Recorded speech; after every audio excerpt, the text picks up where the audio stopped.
Ladies and gentlemen, welcome back to the channel. I'm Vlad and how you guys doing? And welcome back to one of our last faction focused Sundays. So let's get into it, and today we are taking a look at Pergamon. And I believe Pergamon and Colchis are our last factions that we need to do.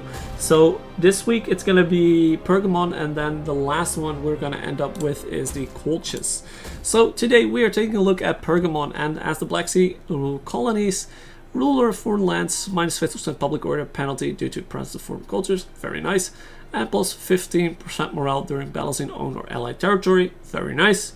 As Pergamon, we get plus 4 growth per turn in all provinces, which is very handy. And in combination with that, we get minus 25% building construction. So, and we grow very fast, and we grow cheaper since we have to pay less money for upgrading stuff. So that's actually pretty great economic wise. So let's get out to the field. Okay, so here we are on the campaign map as Pergamon. And as Pergamon, you can already see, and you probably already know, we start with one tiny minor settlement, which it is good that we have less building construction costs and more growth, because economy wise this start really sucks. But first, let's take a look at our diplomacy. We don't have any wars that we need to fight. We do have a non-aggression pact with Bithynians. Rhodes is also a non-aggression pact, and that's basically it. The rest pretty much hates us. And we're gonna figure that out real quick, as our first target is gonna be Sards, since they really encompass all of us and basically control 2 of the 4 settlements of our home province. So with the attack on Sards, inevitably the wars with half of the Seleucid client states will come as well. So you always have room for expanding east. That is the good thing. Now let's take a look at our military. So as of right now, we have 2 armies with some hoplites and some slingers, militia hoplites and some slingers. So not too much stuff to work with, basically. What can we recruit? Surprise, surprise, it's militia hoplites and slingers. So we do have the ability to start building a muster field straight away, which is our only military building. So I don't think we get ballistas in this anyway. Maybe in the main settlement, I don't know, but it doesn't really look like we have the ability to get ballista. So in our muster field, we do get 2 sides, of course. The muster field gives us the ability to build hoplites, levy pikes, and javelins. So basically upgrade from your militia hoplites. You get some access to some levy pikemen, which are pretty decent, cost effective. If we go to the periodic camps, you get of course your peltists and your archers, skirmisher calf, which I don't know why you would ever do that. And if you want to go as far as tier 4, you get pick peltists, which are pretty decent units actually. Pretty damn good in melee as well. 28, 36, and 40 melee defense for a javelin unit is pretty decent, but by the time you get to tier 4, I don't know if that is honestly too much worth it. And on the other side, you have your Holy Sidros barracks, where we start to see a fun thing that is Pergamon. Kind of looks like Massilia as well, where you have a combination of Greek and barbarian units. Because over here we start to have our upgraded pikes, but instead of like hoplites, so we do have hoplites, and now we get Galatian swords, which as a Hellenic faction, getting swordsmen is pretty goddamn good, since they work pretty well on the flanks or in the backs while your pikes hold the line.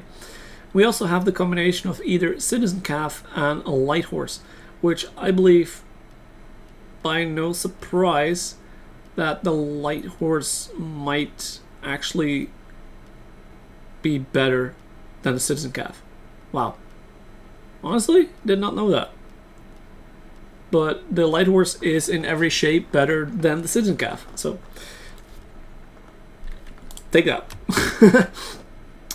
At tier 3, which is why you don't really need to build this, because you have skirmisher calf, but over here you get the Tarentine calf anyway, so you get a skirmisher calf that is basically almost as good to maybe even better.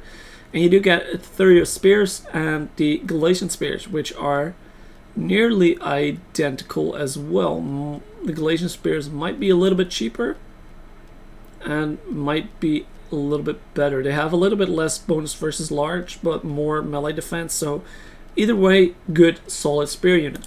And at tier 4 we get your Agma spears, which are absolutely beast of a spear unit. You get Pergamon's Noble Calf, which is your Shock Calf. Sorry, words are hard today. With a 76 charge bonus, 46 attack, but very poor 21 melee defense. What you expect from a decent sized Shock Calf.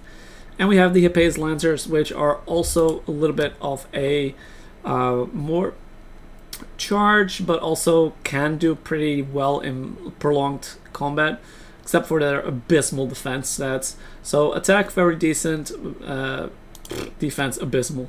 So basically you have two options over here, where the Hippe's Lancers are a bit the cheaper version, but you also have a little bit less stats. So the Pergamon's Noble Calf is the better part in this.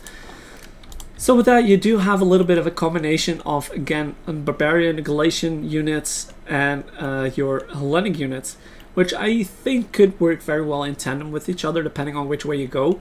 If you're going towards other spears, it's handy to have a few swordsmen as some heavy cav that can trump most of the cav that they can field.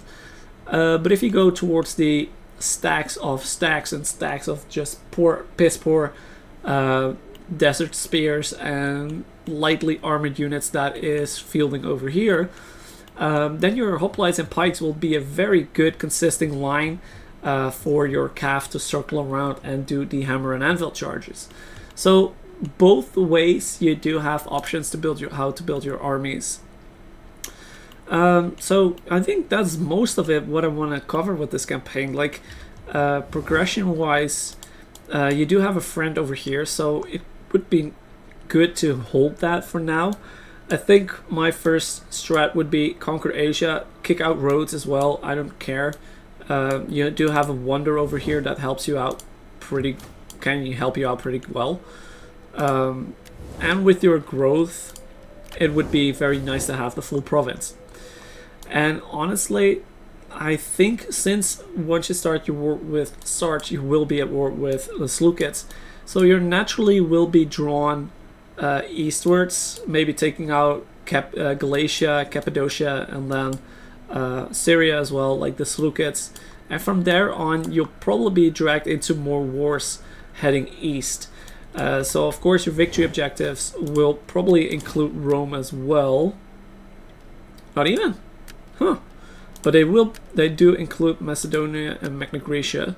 So you will have to cover a little bit of the Western territories and Egypt. So you'll basically have to cover this entirety, and then this one, Magna Graecia as well. But yeah, you do have a very fun, diverse field of battle where you face Eastern factions, the successor states, Carthaginian factions, Rome factions, barbarian factions. Basically everything you have in your arsenal will be used against all of these factions.